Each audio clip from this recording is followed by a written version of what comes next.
तटस्थता वक्र का रहस्य, the secret of the indifference curve. संतोष को दो चीज़ें बहुत पसंद थी, मीठे मीठे आम और कहानियों से भरी मोटी मोटी किताबें। वो हमेशा सोचता था, मुझे कितना आम और कितनी किताबें लेनी चाहिए ताकि मैं सबसे खुश रहूं। एक दिन उन्होंने अपने पड़ोसी ज्ञानी जी से ये सवाल पूछा। ज्ञानी जी मुस्कुराए।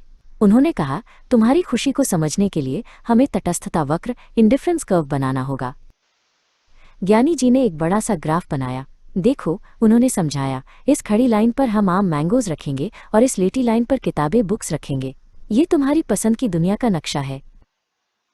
ज्ञानी जी ने कहा, चलो हम तुम्हारा पहला बंडल ए बनाते हैं। बंडल ए में तुम्हें मिलेंगे बहुत सारे आम, मान लो 8 आम, पर कम किताबें, सिर्फ 2 किताबें।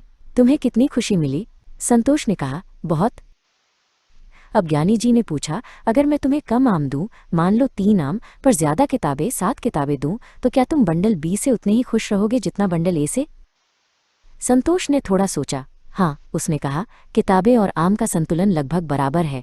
मेरी खुशी का स्तर दोनों में एक जैसा रहेगा। मैं तटस्थ, इंडिफरेंट हूं। ज्ञानी जी ने कहा, यही तो जादू है। जब हम बंडल ए, बी और ऐसे सभी बिंदुओं पॉइंट्स को जोड़ते हैं जिनसे तुम्हें एक समान संतुष्टि मिलती है, तो हमें तटस्थता वक्र मिलता है। ये तुम्हारी एक स्तर की खुशी दिखाता है। तटस्थता वक्र हमें बताता है कि तुम इस रेखा पर कहीं भी क्यों न रहो, तुम्हारी कुल संतुष्टि, टोटल सैटिस्फैक्शन उतनी ही रहेगी। यह वक्र दिखाता है कि तुम किन विकल्पों के प्रति तटस्थ हो।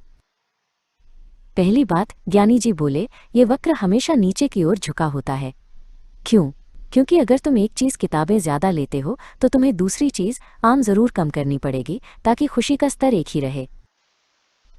दूसरी बात, ज्ञानी जी ने समझाया, ये वक्र पेट जैसा फूला हुआ, यानी मूल बिंदु की ओर उत्तल, कॉन्वेक्स होता है। जब तुम्हारे पास पहले से बहुत आम है तो तुम एक और किताब के लिए सिर्फ थोड़े से ही आम छोड़ोगे। और तीसरी सबसे ज़रूरी बात, दो तटस्थता वक्र कभी एक दूसरे को काटते नहीं हैं।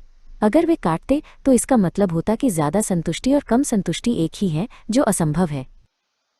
संतोष खुशी से उछल पड़ा। वाह, अब मैं समझा।